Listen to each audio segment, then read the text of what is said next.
Hey guys, welcome back to Win PTE channel. So आज की हमारी वीडियो है पीटीई एकेडमिक के ऐसे टेम्पलेट की एंड उसके टिप्स एंड ट्रिक्स की। मुझे काफ़ी सारी रिक्वेस्ट आई थी कि उनको ऐसे टेम्पलेट चाहिए। So here we are. So इसके ओवरव्यू में ऐसा है कि आपको 1 से 2 क्वेश्चन आएंगे और आपको 20 मिनट्स मिलेंगे। इन 20 मिनट्स के अंदर आपने अपने थॉट्स प्रिपेयर करने हैं, उसको लिखना है एंड उसको क्रॉस चेक भी करना है। सो ओवरऑल आपको 20 मिनट्स मिलेंगे। वर्ड लिमिट है 200 टू 300। इसके बीच में ही लिखना है। एवरेज अगर आप 240 भी लिखोगे इज़ द बेस्ट। ठीक है, इससे आपको ओवर नहीं लिखना, आपको मार्क्स बहुत कम मिलेंगे और इससे कम भी नहीं लिखना। सो एवरेज आप 250 तक लेके चलिए। मार्क्स कंट्रीब्यूशन होंगे आपके राइटिंग में और इसके जो मार्क्स हैं वो 11 मार्क्स अप्रॉक्सीमेटली फॉर 1 क्वेश्चन। वैसे 1 ही आता है, अगर 2 भी आते हैं तो लगा लो अप्रॉक्सीमेटली 22 मार्क्स। सो 11 मार्क्स का आपका 1 ऐसे आएगा। सो नाउ कम्स कि आपको क्या नहीं करना है। Do not right keywords guys. वो वाले टेम्पलेट बिल्कुल मत आप याद करो जिसमें आपको जस्ट उसको रट्टा मारना है और उसमें कहीं कहीं पे सिर्फ कीवर्ड्स लिखने हैं। ये टेम्पलेट बहुत पहले काम करता था, अब नहीं करता है। अब आपको थोड़ा सा इस टास्क में लॉजिकली थोड़ा सा आपको स्मार्टली करना पड़ेगा टेम्पलेट को क्रिएट, सो दैट कि आपको फुल मार्क्स मिले। वो हम आगे डिस्कस करते हैं। Please do not write less than 200 words and more than 300 words, क्योंकि आप इससे बहुत ज़्यादा नंबर इफ़ेक्ट होते हैं गाइस। इन केस आपने 199 भी लिखे तो पियर्सन का सॉफ्टवेयर पता नहीं कैसे ही उन्होंने डिज़ाइन किया है कि आपको कम नंबर मिलेंगे, और अगर आपने ओवर लिमिट कर दिया तो आपको 0 भी मिल सकता है या फिर आपका ये जो टास्क है वो बिल्कुल भी स्कोर नहीं होगा। अब आते हैं हम टिप्स एंड ट्रिक्स पे। आपको कम से कम 7 to 8 सेंटेंसेस खुद के लिखने हैं टॉपिक से रिलेटेड। ठीक है, आपको टॉपिक से रिलेटेड 7-8 सेंटेंसेस खुद लिखने हैं। सिंपल लिख दो, ज़रूरी नहीं कॉम्प्लेक्स है, क्योंकि जो मेरा टेम्पलेट है वो ऑल इन वन टेम्पलेट है। जितने भी ऐसे टाइप्स हैं वो सभी के अंदर वर्क करेगा। सो ऑलरेडी बहुत कंपाउंड कॉम्प्लेक्स सेंटेंसेस के साथ बना हुआ है। सो अगर आप सिंपल सिंपल सेंटेंसेस भी लिखोगे तो आपका इनफ है। सो मेक श्योर आप 7 to 8 सेंटेंसेस आप इसके टेम्पलेट में यूज़ करोगे। एंड एग्जाम्पल्स भी आपको देने हैं। जो 7-8 सेंटेंसेस होंगे उसमें से आपको कुछ सेंटेंसेस एज एन एग्जाम्पल लिखने हैं। और to be honest guys, content necessary नहीं है इस टास्क में। जो भी आपको इससे रिलेटेड आता है, सपोज करो आपको साइंटिस्ट पे आ गया, कोई भी आपको लाइन साइंटिस्ट पे याद आ जाती है या इंस्टेंट आपको थॉट आता है, वो आप लिख दो सिंपल सेंटेंस में। ये ऐसा नहीं है कि आपको बहुत ग्रेट आइडिया यहाँ पे लिख के दिखाना है। सो गाइस, ये है ऑल इन वन टेम्पलेट। जितने भी ऐसे टाइप्स हैं सभी के लिए सिर्फ आपको यही एक टेम्पलेट लर्न करना है। कोई ज़रूरत नहीं आपको बहुत सारे टेम्पलेट्स लर्न करने की। जितने टेम्पलेट्स लर्न करोगे उतना ही आप कंफ्यूज होगे और आपको एक भी टेम्पलेट अच्छे से याद नहीं होगा। सो इट्स बेटर हम एक ही टेम्पलेट यूज़ करें जो हर एक ऐसे टाइप में यूज़ हो जाएगा और आपको बहुत ज़्यादा टेंशन लेने की भी ज़रूरत नहीं पड़ेगी। सो इस टेम्पलेट को आप अच्छे से समझिएगा और उसके बाद इसकी प्रैक्टिस कीजिएगा। So let's start. In this technological era, आपने यहाँ पे टॉपिक का नाम लिखना है। Is one of the most discussed subjects. While it is true that every topic has its own set of advantages and disadvantages, my view is that यहाँ पे आएगा सेंटेंस नंबर 1। सिंपल सेंटेंस लिखो, simple sentence topic से related, क्योंकि जो मेरा template है वो ऑलरेडी कॉम्प्लेक्स सेंटेंसेस से बना हुआ है। आपको बहुत ज़्यादा सोचने की ज़रूरत नहीं है कि मैं बहुत हाई फाई सेंटेंस लिखूँ। नो, ये टेम्पलेट ऑलरेडी बहुत हाई फाई है। Hi fi in the sense guys कि कॉम्प्लेक्स है, अच्छे कंपाउंड एंड कॉम्प्लेक्स सेंटेंसेस बना रखे हैं, सो दैट आपको टेंशन लेने की ज़रूरत ना पड़े कि मैं बहुत अच्छे अच्छे सेंटेंसेस बनाऊँ। कोई आपको लॉजिकल सेंटेंस नहीं लिखना कि मैं बहुत ही ग्रेट आइडिया वाला सेंटेंस लिखूँ। Content is not necessary. सिर्फ आपने टॉपिक से रिलेटेड एक सिंपल सेंटेंस लिख देना है। मेक श्योर आपकी स्पेलिंग मिस्टेक ना हो और ना ही आपकी ग्रामेटिकल मिस्टेक हो। ठीक है, भूल जाओ कंटेंट को। Main point he spelling mistakes and grammatical mistakes हैं। अगर आपने ये नहीं की तो आपके फुल नंबर्स पक्के हैं। अगर आपने ये कर दिया तो इस टास्क में आपके अच्छे नंबर नहीं आएंगे। सो मेक श्योर आप इस टेम्पलेट को अच्छे से रट लो। 4-5 टेम्पलेट लर्न करने से अच्छा आप एक ही अच्छे से कर लो। और इसके जो सेंटेंसेस हैं, I will tell you how to do it आगे एग्जाम्पल्स में। इसको आप अच्छे से कर लोगे, आपके बहुत अच्छे नंबर आएंगे। सो दिस ऐसे will discuss the various scenarios of, topic का नाम दोबारा से आएगा, and provide a logical conclusion. ये आपका पैराग्राफ नंबर 1 है। Then second paragraph, firstly, there are numerous outlooks to this situation. However, the most concerning and challenging is, यहाँ पे आपने एक simple sentence number 2 लिख देना है. To quote a recent instance, कोई instance, कोई example है, वो आपने यहाँ पे लिखना है. वो क्या हुआ था उससे रिलेटेड आगे एग्जाम्पल है, जो कि आपका सेंटेंस नंबर 4 है। ये आपको अच्छे से समझ आएगा जब हम एग्जाम्पल करेंगे, ठीक है। To quote a recent instance, sentence number 3, for example sentence number 4, in conclusion the points mentioned above justify the viewpoint. ये आपका पैराग्राफ नंबर 2 हो गया। Then comes third paragraph. Secondly, one notable feature is to deal with simple sentence number 5. This is due to the fact that यहाँ पर आपका आ जाएगा sentence number 6. For example, a survey conducted in recent years presented that, वो आपने जो भी line होगी सर्वे से रिलेटेड या जो भी एग्जाम्पल देना है वो आपने सेंटेंस नंबर 7 में लिखना है, प्लस कीवर्ड। कीवर्ड क्या होगा, I will tell you example में, वो आपको क्वेश्चन में ही गिवन होगा, आपने वो यूज़ करना है। Therefore, the discussed assertion validates the facts supporting my viewpoint. अब आता है हमारा last paragraph. From what has been discussed above, it can be clearly concluded that, यहाँ पे आएगा topic name, is not an easy subject to practice. Sometimes sentence number 8 plus keyword. Keyword again आपका question में होगा. For example, sentence number 9, it is very challenging and viewpoints listed above have created divided opinions. ये आपका template finish हो गया, answer complete हो गया। सो 8 to 9 sentences या हद से हद 7 to 9 तो ज़रूर लिखो। 9 लिखोगे तो बेस्ट है क्योंकि सिंपल सेंटेंसेस होंगे, बाकी तो सारा टेम्पलेट ही है। सो आपके अप्रॉक्सीमेटली इसके 240 वर्ड्स बन जाएंगे।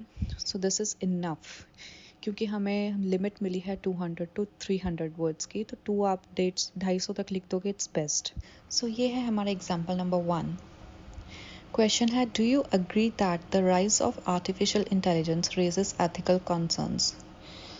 तो इसको अब आपने कैसे लिखना है, आप अपना टेम्पलेट जो मैंने आपको दिया है वो उसको खोल के देख सकते हो कि मैंने कैसे कैसे टॉपिक का नाम लिखा है, सेंटेंसेस को यूज़ किया है और कहाँ पे कीवर्ड यूज़ किया है क्वेश्चन को देख के। Okay, so let's get started. In this technological era, यहाँ पे मैंने बताया था कि टॉपिक का नाम आएगा, is one of the most discussed subjects. While it is true that every topic has its own set of advantages and disadvantages, my view is that, यहाँ पे सेंटेंस नंबर 1 आएगा जो जिसमें मैंने लिखा है, not every work can be done perfectly by artificial intelligence.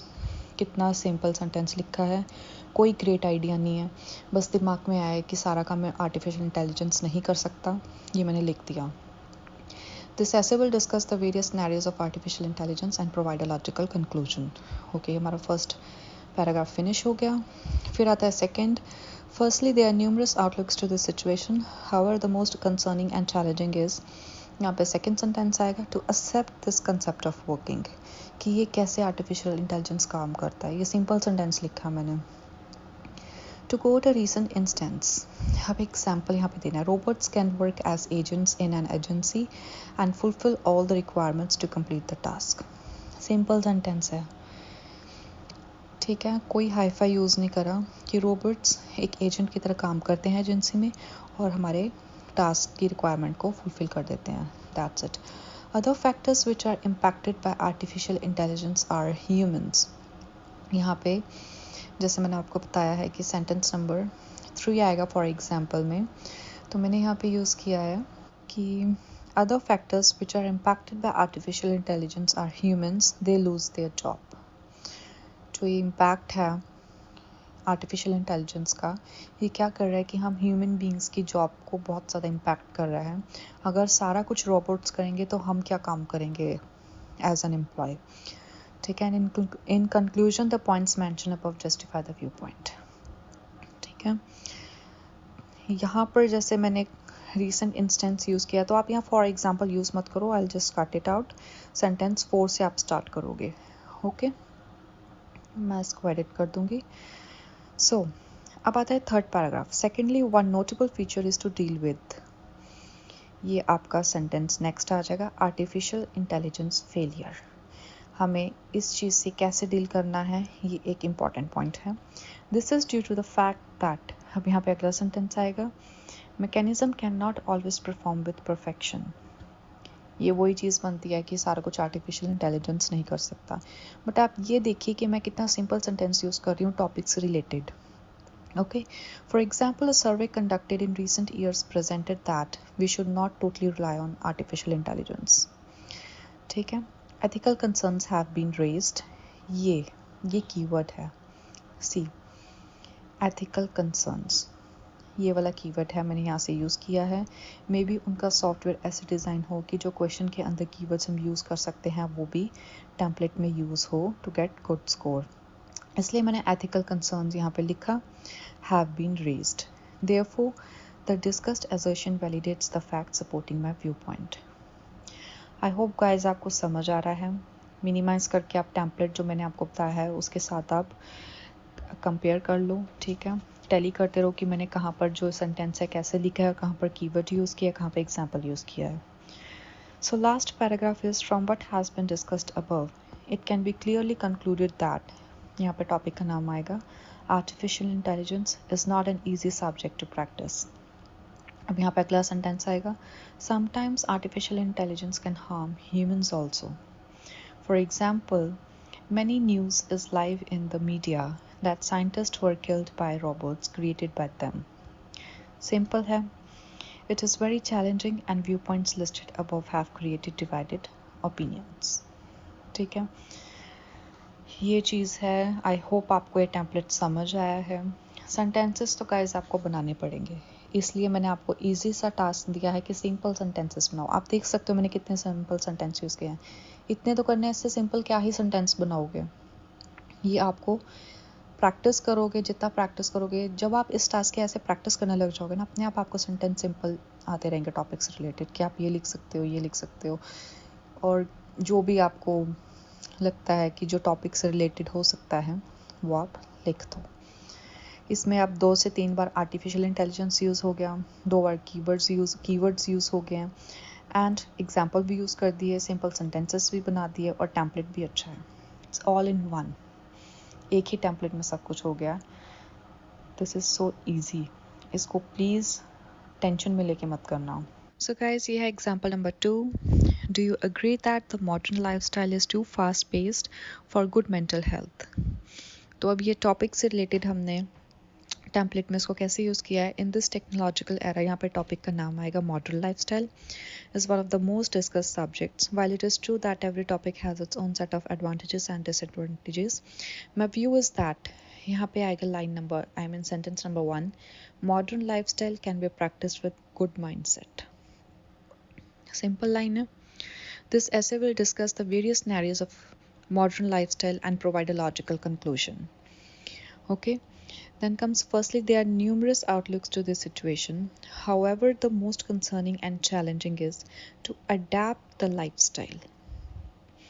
ठीक है, उस लाइफस्टाइल को आपको एक्सेप्ट करना होगा, उसके साथ आपको अपने आप को कोशिश करनी होगी उसको फॉलो करने की। Okay, to quote a recent instance, ये फॉर एग्जाम्पल ये है, some people migrate from their hometown to work in the city and they have difficulty in adapting the lifestyle.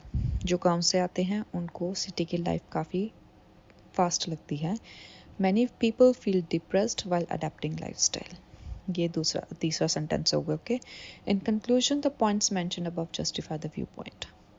Secondly, one notable feature is to deal with modern lifestyle consequences. अब इस lifestyle के consequences भी होंगे. This is due to the fact that positive mind will bring confidence to live such life. Positive mind होगा तो आप easily adapt कर पाओगे. For example, positive mind will bring confidence to live such life. Good mental health is very important. ठीक है, good mental health, ये रहा, ये कीवर्ड यूज़ हो गया। Therefore, the discussed assertion validates the fact supporting my viewpoint. Last para, from what has been discussed above, it can be clearly concluded that topic ka naam modern lifestyle is not an easy subject to practice. Now comes sentence. Sometimes modern lifestyle can make us feel stressed and low because it is too fast paced. देखो fast paced, ये वाला हमने keyword use कर लिया यहाँ पे. For example, going to job and get back to home, this monotonous routine make us bore. इतना hi fi word अगर नहीं आता तो बिजी लिख दो, ठीक है. This busy routine makes us bore. It is challenging and viewpoints listed above have created divided opinions. Okay, ये है. इतनी हाई फाई अगर आपको वोकैबुलरी नहीं लिखनी, जो मैंने आपको ग्रीन ग्रीन पार्ट सेंटेंसेस बताया मत लिखो. ये मोनोटोनस की जगह आप बिजी भी लिख सकते हो. ओके, सो ये आपको आई गेस टेम्पलेट समझ आ गया है. कैसे सिंपल सेंटेंसेस, जो ये अगर आप ये सिंपल सेंटेंसेस लिखोगे तो आपकी ग्रामेटिकल मिस्टेक होने के चांसेस बहुत कम हैं.